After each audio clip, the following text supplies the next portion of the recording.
Gua bukan ngomongin karakter fiksi loh. What I'm talking about like the real one. Yes. Do you know? Kalau Dracula yang gua akan ngomongin ini bener-bener ada, nyata. Like he literally existed in this world. Nggak di dunia fiksi atau dunia perfilman. No. Darah korbannya dia itu jadi kayak makanan dan minuman pokoknya si Vladimir Putin lagi. Vlad Dracula the Third.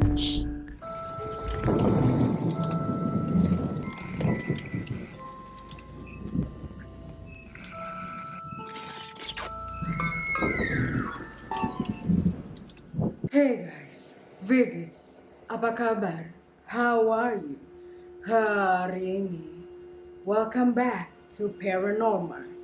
Maybe lu udah ngeliat dari judul di depan or in my thumbnail. Yes, hari ini gue akan ngomongin seorang figur yang mungkin kebanyakan orang mikir dia itu fiktif, but apparently he is real. Dia itu nyata. Dracula.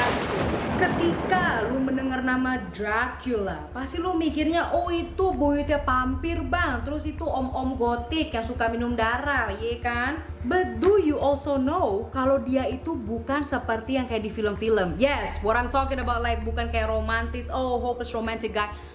No, baby, no, it's different. That's Dracula. Let's just go back to the topic. Ya pasti gue SD tuh gue ngeliat Dracula tuh kayak panutan banget, icon, as you can see it right here. That's the man. But that's before gue baca sejarah gelapnya yang serius. Oh jadi lu udah tahu? Okay, just watch my damn video. Just pretend that you don't know.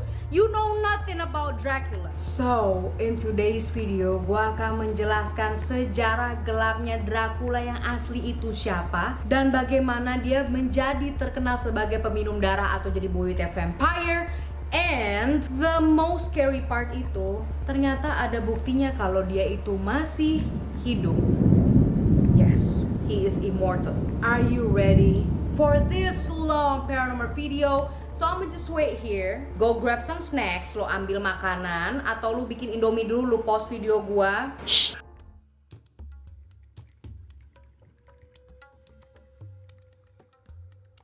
Vlad Dracula the Third, atau lu bisa bilang juga Vlad Dracula ketiga, atau yang lebih famous lagi, Vlad the Impaler. So ya, Vlad Dracula the Third yang akan kita omongin ini, dia lahir di Wallachia. Vlad Dracula the Third ini adalah anak kedua dari seorang penguasa di Wallachia, yaitu Vlad Dracula the Second. Ya, dia kedua, bapaknya yang kita omongin ketiga. Jadi jangan bingung. Nama Dracula itu tuh dapat dari mana, Mar? Atau emang tiba-tiba bapaknya ya namanya Dracula? No. Jadi begini, ketika zamannya mereka dulu nih ya, mereka masih hidup, bapaknya Dracula ini kan dia seorang penguasa dan dia mempunyai organisasi untuk menjaga para rebels, atau dibilang dia mempunyai organisasi di mana untuk menjaga kotanya dari kerusuhan dari luar, kerusuhan dari negara lain atau rakyat lain. But most specifically, organisasi bapaknya ini trying to keep Wallachia dari orang-orang Ottoman yang nyari rusuh sama area mereka. Nah, jadi gue balik lagi ya, kenapa namanya Dracula. Jadi, nama organisasi bapaknya itu adalah Order of the Dragons. Dragons dalam bahasa Romanianya itu adalah Dracul. Jadi, Dracula. Bapaknya bilang, you know what, let me name myself the dragon. Vlad Dracula the Second. Anak gua Dragon also, Vlad Dracula the Third. Ketika Dracula bersama adiknya ini zaman PAUD, zaman TK, mereka itu tinggal di sebuah area yang namanya Sigisoara. Yes, bukan di Wallachia, the Transylvania is different, di Sigisoara. Nah, ketika tahun 1436, yes, you girl remember, I'm just kidding, gua baru baca skrip jadi. Ketika tahun 1436, si Dracula dan adiknya yang bernamanya Radu ini yang tadinya dari Sigisoara, akhirnya dia dibawa lah ke kapital bapaknya langsung di Targovist. Yes. Ketika mereka ada di kapital bersama bapaknya ini, mereka nih anak-anak bocil dua ini langsung di homeschool lah ya, bahasa modernnya di homeschool, langsung gurunya dari Konstantinopel. Royal nggak tuh? Ketika adem ayem gitu ya, Wallachia lagi nggak kenapa-kenapa, bapaknya lagi duduk di throne, anaknya lagi belajar MTK and IPA, I don't know what they were learning. Tiba-tiba bapaknya digulingin dari tahtanya sama seorang pemberontak, no bukan seorang, sama grup pemberontak dari Hungary. I'm hungry. pemberontak Hungarian ini tiba-tiba ngegulingin bapaknya dari tahtanya like no out of nowhere. So you already know what it is. Mereka having a beef with the Dracula family. You know, orang-orang Hungary ini. So it's getting juicy. Just keep up with me, okay?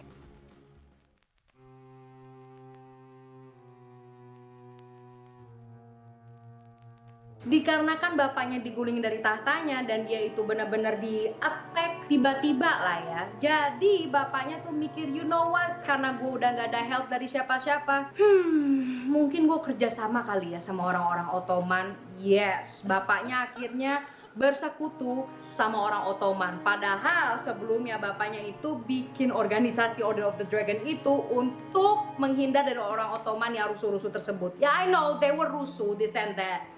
And then ketika orang Ottoman ngedenger Dracula itu digulingin dari tahtanya sama orang Hungary, for some reason mereka pengen bantu, mereka pengen bersekutu.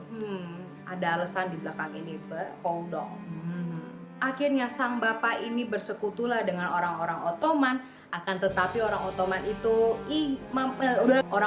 itu membutuhkan uang suapan atau ya lu mesti nyogok kita juga keles gitulah ya artinya.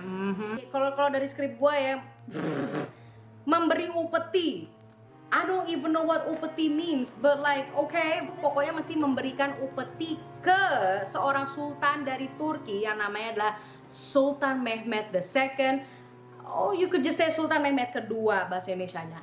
Sultan Mehmed kedua ini ingin sekali menggaranti atau menjamin tentang aliansi kedua belah pihak, Ottoman dengan Dracula ini. Garansinya adalah Sultan Mehmed kedua ini ingin kedua anaknya untuk tinggal di istananya, di daerahnya, di kawasan Ottoman. Ya udahlah tuh Dracula sama Radu berangkat lah ya sama Sultan Mehmed kedua. Again, ini buat jaminan kesetiaan di antara kedua belah pihak.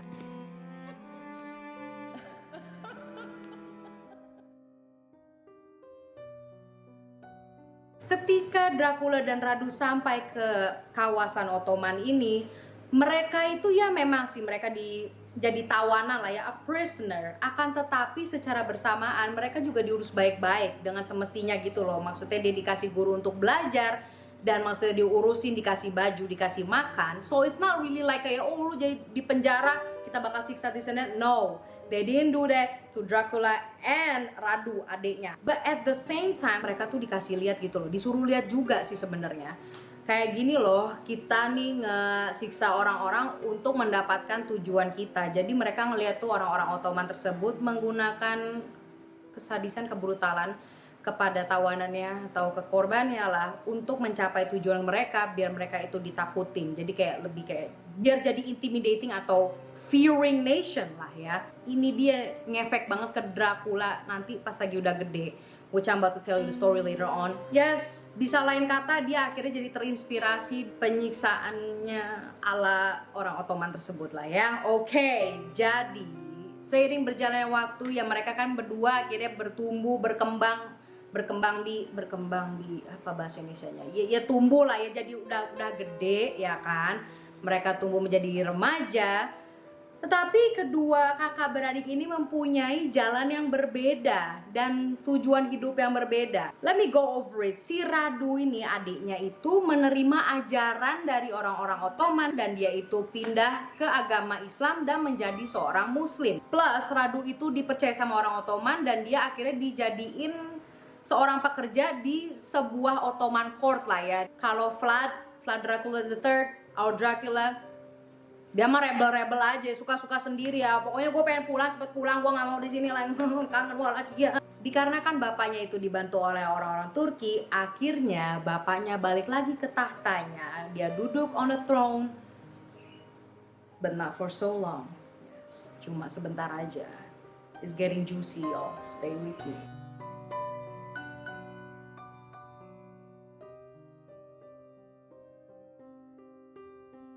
Pada tahun 1447, ketika bapaknya lagi duduk di throne ya kan, orang Hungaria itu balik rusuh lagi. Yes, nggak kapok. Jadinya si bapaknya itu jadi langsung kayak kaget gitu, nggak prepare, nggak siap akan ada serangan tiba-tiba begini gitu. So, ketika orang Hungarian ini datang, mau nggak mau, akhirnya bapaknya bingung, he just like hands up, akhirnya bapaknya itu ditangkap bersama anaknya yang paling tua. Jadi Dracula yang kita omongin ini bukan yang paling tua guys, dia punya kakak yang paling tua itu namanya Mircea. Jadi bapaknya ini dan Mircea ditangkap sama orang Hungarian dan akhirnya Dracula ini yang masih berumur 16 tahun ini jadi duduk di tahtanya. Yes, he was so young to be a king. Menjadi penguasa di Wallachia baru 16 tahun. Dikarenakan Vlad ini atau Dracula ini gede bersama orang-orang Turki atau orang-orang Ottoman ini, for some reason orang Ottoman ngebantu si Vlad Dracula ini untuk mengambil tahtanya lagi dari si orang-orang Hungaria yang berontak dan membunuh bapaknya. But again, pasti ada alasannya di belakang itu. Bear with me, just stay with me, the story is still long, okay? Sembari makan mie. Tahun 1448 mereka basmi pemberontak Hungarian itu. Akhirnya Dracula duduk di tahtanya. Yes, with a crown. Now he's the ruler of Wallachia. Ya sudahlah, akhirnya orang-orang Ottoman itu pada cabut lah ya. Maksudnya udah nggak ada lagi yang mesti dibasmi. I think Wallachia is safe. You don't have to worry about nothing. 2 bulan kemudian, orang Hungarian ini balik lagi, ngeberontak lagi, like they don't stop. Nggak kapok, like astaga, sumpah gue ngebaca sejarah ini aja kayak kesel gitu, kayak come on man, like what?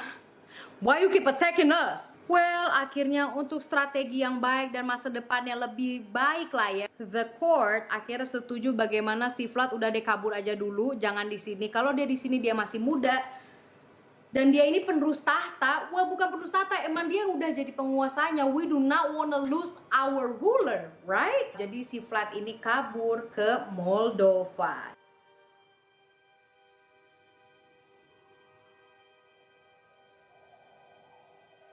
Di Moldova, Vlad itu tinggal bersama omnya, yaitu gue lupa namanya. Dia itu tinggal bersama omnya yang namanya adalah Pangeran Bogdan kedua. Yes, a prince. They all royal family. Damn. Dan si Dracula ini menghabiskan 3 tahun, right?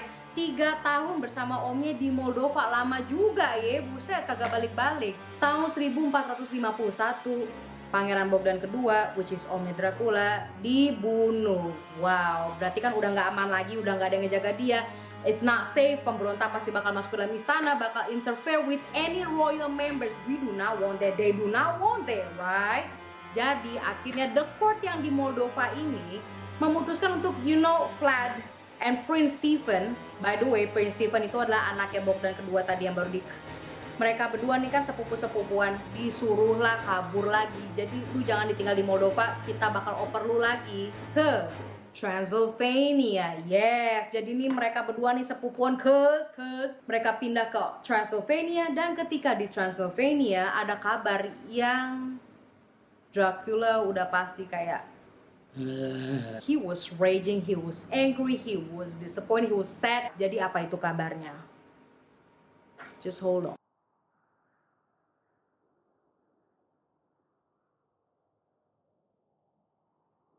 Ketika Dracula dan Prince Stephen ini sampai di Transylvania, dia mendengar sebuah kabar yang sangat enggak enakin. Ternyata Wallachia itu sudah mempunyai pemimpin baru, yaitu namanya adalah Vladislav II. Tiba-tiba tahta yang milik Dracula udah ada orang duduk, langsung ngongkang-ngongkang kaki like, who the hell was you? Pada tahun 1453, nggak tahu kenapa orang Ottoman tiba-tiba udah nguasain hampir satu Eropa. Pokoknya pada tahun tersebut orang Ottoman tiba-tiba udah nguasain Konstantinopel. There is like, ini udah warning sign nih. Ibaratnya ya kan, Wallachia fix udah lampu kuning lah ya, udah bahaya. It needs to be protected, itu mesti dijaga. Pada tahun 1456, si Dracula ini beberapa tahun sebelumnya dia itu mengumpulkan aliansi dan tentara. Jadi pada tahun 1456, Dracula udah ready. Tentaranya udah ya lumayan banyak lah ya.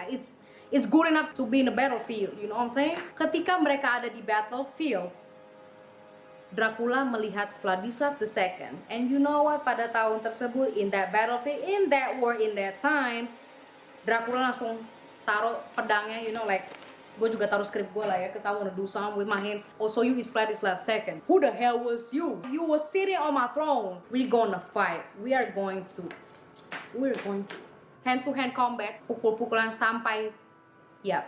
And in that time, Dracula menang, Vladislav the second mokat, yeah. He dead. Nah, ketika Vladislav the second itu dead dikarenakan hand-to-hand combat bersama Dracula, akhirnya Dracula duduklah di tahta yang sah, emang tahtanya punya dia sebagai penguasa Wallachia. And this is the beginning, actually. The beginning of the dark times, the sadistic times, the brutal times. Like, is you ready? I'm ready.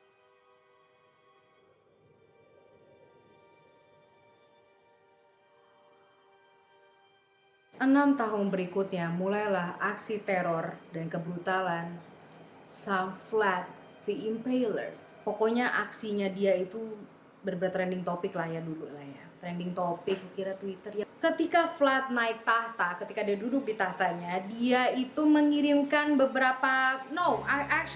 banyak pasukan dari Wallachia untuk ke Moldova, yaitu untuk tahtanya si Prince Stephen. Lo masih inget kan tadi sepupunya? Yes, itu anak omnya Prince Bogdan kedua.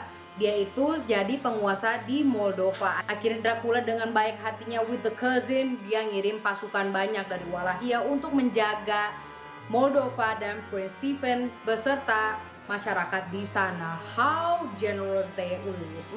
Seiring berjalannya waktu, Dracula ini akhirnya meminta tolong asistennya untuk nge-spy, untuk menguntit, mencari tahu siapa sih orang-orang yang berkelibatan dalam penggulingan tahta dari bokap gue dan membunuhnya.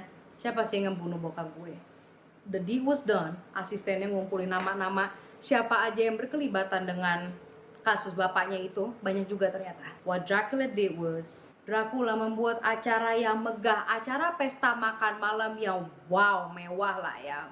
Mereka semua yang di list itu diundang. Mereka itu membawa anak dan istrinya ke acara makan malam ini. Ketika mereka semua udah datang, Dracula dan pasukannya menangkap mereka, tamu-tamunya ini.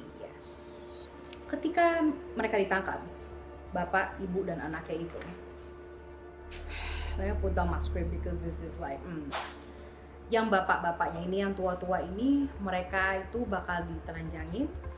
Dan Dracula ini itu sangat hobi membuat kayu yang tinggi ya, menjulang ke atas gitu, tapi atasnya itu dibikin runcing, jadi kayak pensil lah ya jatuh, tapi sangat runcing, ditancap ke tanah. Jadi tuh bisa kebayang lah ya, banyak kayu runcing ditancap ke tanah. Nah, as you already know, mereka itu dipaksa oleh Dracula untuk duduk pas banget ujungnya lancipnya itu di lubang pupi. Gue nggak begitu mau frontal bahasanya, so I hope you understand what I was trying to say. Dikarenakan gravitasi, ya udahlah, udah pasti kan lama-lama kan badan menurun kan ya, kan berat kan ya dari ujung kayu. Akhirnya kan lama-lama ujung kayu itu nembus, nancep sampai keluar ke mulutnya dia atau ke kepalanya ke atas. And by the way, gue belum ngasih tahu ketika mereka disuruh duduk itu mereka masih hidup ya. Dan bagi anak-anaknya itu, do you think Dracula ngasih aja kebebasan ke anak-anaknya ini, mereka semua? No. Anak-anaknya itu yang muda-muda akan diambil sama pasukannya Dracula untuk menjadi budak untuk membangun istananya Dracula ini. Dan ketika kerjaannya udah selesai, mereka di no mercy. And by the way, ini cuma awal-awalnya doang. It is only the beginning. Dracula itu seseorang yang sangat mempentingkan kesucian atau purity ya dari seorang wanita. Wanita-wanita yang udah nggak perawan sebelum menikah itu akan ditangkap sama pasukan Dracula. Begitupun juga wanita yang berhubungan seksual dengan pria lain selain suaminya sendiri. Mereka nggak cuma ditangkap doang, guys. Sama seperti yang tragedi makan malam besar itu. Akan tetapi ini mereka ditusuk bukan dari lubang pupi, tapi lubang. You know what it is, I do not need to say it, okay? Selain itu, beberapa wanita yang dia tangkap itu, Dracula akan memotong gunung-gunungnya. Ya, gue nggak mau frontal. Vlad akan memotong gunung-gunung wanita tersebut, dan ketika udah dipotong, ya kan, itu kan masih mentahan daging gitu, oh my god. Vlad Dracula menyuruh laki-laki yang ngambil perawan wanita-wanita tersebut dan para selingkuhannya itu untuk makan pasangannya via potongan gunung yang Dracula potong ya. Dan setiap darah korban-korbannya si Vlad Dracula III ini dia akan kumpulkan dan dia akan minum sebagai kayak udah kayak minuman sehari-hariannya dia gitu loh. Kalau kita kan minum aqua gitu, Vlad ini minum darah korbannya. Nggak cuma minum doang, si Dracula ini seneng kan yang namanya makan roti tawar ya. Biasa lah ya orang Eropa makan roti tawar kan biasanya dicelupin pakai strawberry jam atau dikasih mentega. No, Dracula ini malah nyelupin roti tawarnya ke darah korbannya. Ya, it's true story.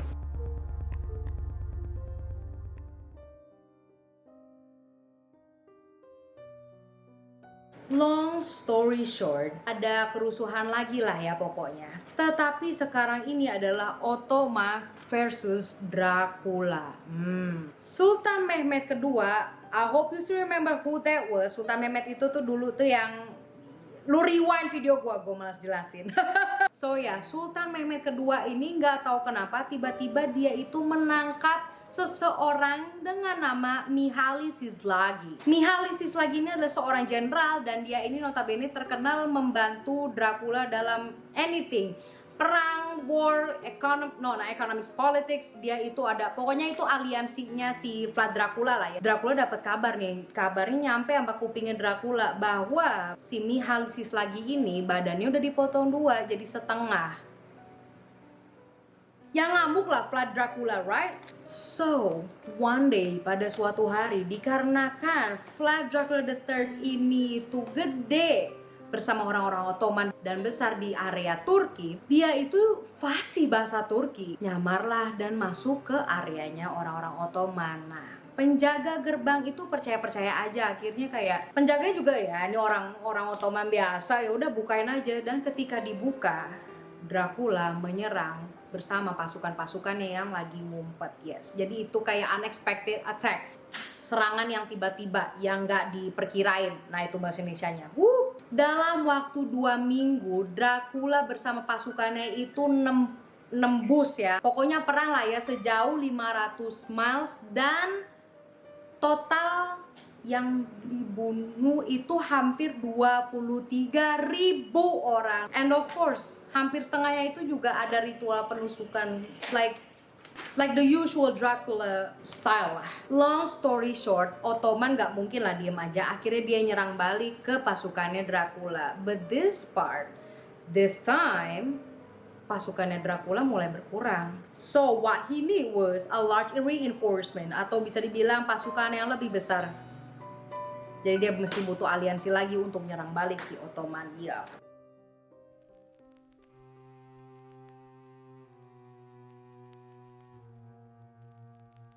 Dracula membutuhkan sebuah support atau bantuan aliansi lagi untuk kayak gue pengen nyerang orang Ottoman lagi nih. Akhirnya dia datanglah ke seorang temannya atau bisa dibilang koleganya aja lah ya. I don't know if he's a really friendly person. Akhirnya Dracula mendatangi sama salah satu aliansinya yaitu Matthias Corvinus. Matthias Corvinus ini, you know what? Dia itu setuju dalam membantu Dracula dalam pasukan battlefield, war plan, this and that. Dia itu sangat suportif, sangat bahasa Indonesianya suportif apa sih?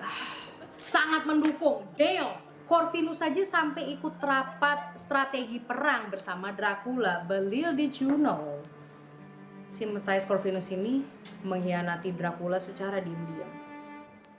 Damn, betrayal. Ini lebih parah daripada top 10 anime betrayals. No? Okay, I will stop.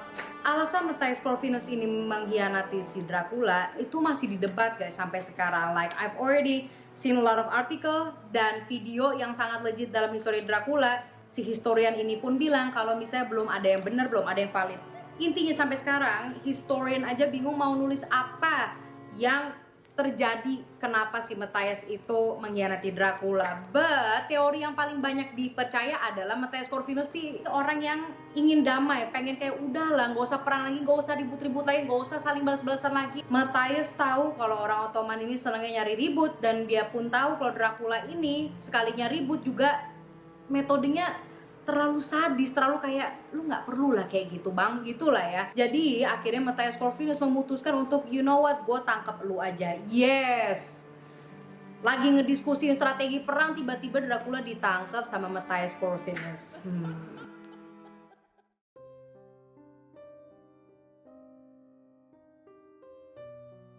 Vlad Dracula menghabisi 4 tahun jadi prisoner atau tawanannya Matthias Corvinus. Lama juga ya. Tetapi selama dia menjadi tahanan, si Vlad Dracula ini ketemu sama sepupu perempuannya Matthias. Seorang Dracula ini jatuh cinta sob sama sepupunya Matthias. And you know what? Let me put up my script right here because this is juicy. You know what happened? Matthias itu mengizinkan mereka berdua untuk menikah. What? Mereka menikah dan akhirnya si Dracula dibebasin. Baik bener gak tuh? Udah dibebasin, mereka berdua dikasih rumah di sebuah desa, namanya desa Pest pokoknya lah ya. Tetapi only one condition, dengan satu kondisi, lu jangan balik ke Wallachia deh, udah.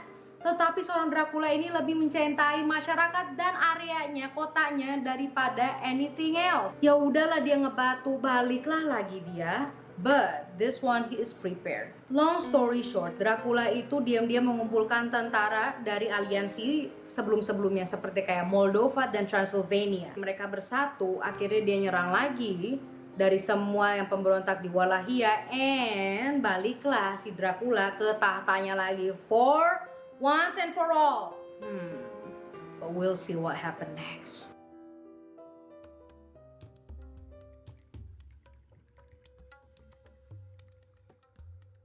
Akan tetapi ketika dia sudah balik di Wallachia dan menjadi penguasa di Wallachia, tentaranya dia itu sangat sedikit, hampir cuma 4.000 orang. And you know what happened 2 bulan kemudian? Ottoman nyarang lagi ketika Dracula perang sama orang Ottoman ini. Sebagian historian bilang bahwa Dracula itu kepalanya dipenggal sama salah satu tentara Ottoman, like he's dead. But most people yang di Romania dan banyak historian juga percaya bahwa dia itu masih hidup sampai sekarang. So what really happened ketika di perang itu? Walaupun ada kuburannya si Vlad Dracula III ini, but you never know di dalam peti itu emang yang asli. Was it really him? Is it really him inside the peti? But do you also know kalau di Romania itu Vlad Dracula III ini dianggap sebagai hero atau pahlawan. Karena orang Romania itu ngeliat Dracula sebagai figur yang bener-bener dia akan melakukan apapun sekeras mungkin, sebesar mungkin, anything as possible untuk ngejaga Wallachia Romania. Balik-balik lagi, semua opini itu berbeda dan masing-masing orang mempunyai perspektif yang berbeda-beda. So I'ma just leave it to you, okay?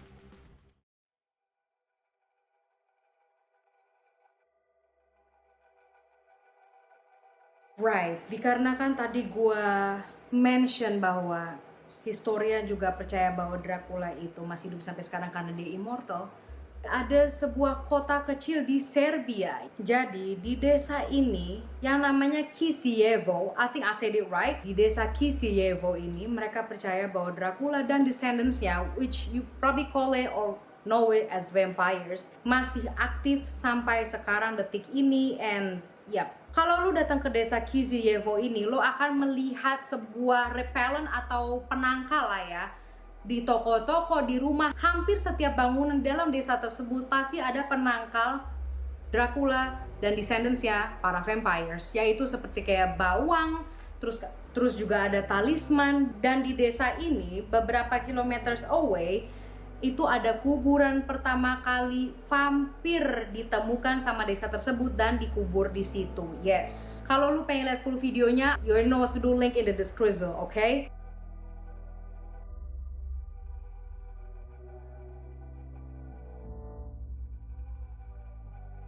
Nah, sekarang bukti bahwa Dracula and his descendants, the vampires itu ada. Gue menemukan sebuah footage di mana it's really questionable, but many people believe it. Coba lu lihat ya, gue bakal taruh di sini. Sebenarnya footage-nya ada banyak, but gue cuma ngasih lihat yang ini aja. If you wanna know more about it, link in the description. I'll provide it to you. I guess this is it, guys, for Paramore's video, Sejarah Gelap Dracula. I really hope you do enjoy it. So, I will be appreciated if you click that like and subscribe button. Thank you so much, guys, for watching me, and I will see you next week. I love you guys.